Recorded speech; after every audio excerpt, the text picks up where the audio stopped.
একদিকে ক্যারিবিয়ান সাগরে সামরিক তৎপরতার জোরদার ভেনেজুয়েলার সাথে উত্তেজনা, অন্যদিকে ডেনমার্কের স্বায়ত্তশাসিত অঞ্চল গ্রিনল্যান্ডের দিকে চোখ যুক্তরাষ্ট্রের। যে কোনো মূল্যে গ্রিনল্যান্ড দখলে নিতে চান মার্কিন প্রেসিডেন্ট ডোনাল্ড ট্রাম্প। তার এই মরিয়া অবস্থান আবারও সামনে আনলেন তিনি। এবার বললেন, জাতীয় নিরাপত্তার জন্যই গ্রিনল্যান্ড যুক্তরাষ্ট্রের প্রয়োজন। সোমবার ফ্লোরিডার পাম বিচে সাংবাদিকদের মুখোমুখি হন ট্রাম্প। বলেন, এই বিষয়ে নিয়োগ দিয়েছেন বিশেষ দূত। আমাদের জাতীয় নিরাপত্তার জন্য গ্রিনল্যান্ড দরকার। সেখানে জনসংখ্যা খুবই কম, আর আমি বুঝি না তারা বলে এটা ডেনমার্ক, কিন্তু ডেনমার্ক সেখানে কোনো অর্থ ব্যয় করেনি। তাদের কোনো সামরিক সুরক্ষাও সেখানে নেই। তারা বলে ডেনমার্ক নাকি ৩০০ বছর আগে কোনো এক সময় নৌকা নিয়ে সেখানে গিয়েছিল। আমরাও তো নিশ্চিতভাবেই তখন নৌকা নিয়ে সেখানে গিয়েছিলাম। তাই এসব বিষয় আমাদের সমাধান করতে হবে। বিশেষ দূত আমাকে খুব জোর দিয়ে বলেছেন, জাতীয় নিরাপত্তার জন্য আমাদের এটি দরকার।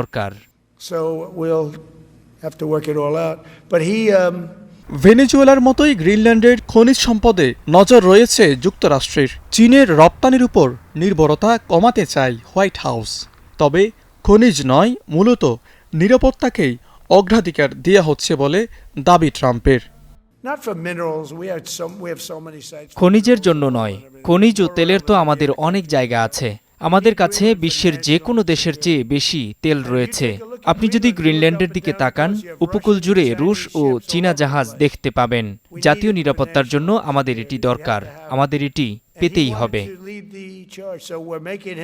ট্রাম্পের এই ধরনের পদক্ষেপকে অগ্রহণযোগ্য বলছে ডেনমার্ক। কোপেনহেগেন জানিয়েছে, এ পদক্ষেপের ব্যাখ্যা চেয়ে মার্কিন রাষ্ট্রদূতকে তলব করা হবে।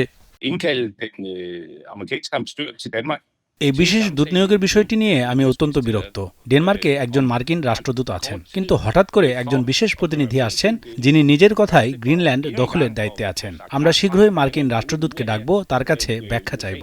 এটি কোনোভাবেই গ্রহণযোগ্য নয়। অন্যদিকে যুক্তরাষ্ট্রের এই পদক্ষেপ ডেনমার্কের সার্বভৌমত্ব লঙ্ঘন বলে মনে করছে ইউরোপীয় ইউনিয়ন।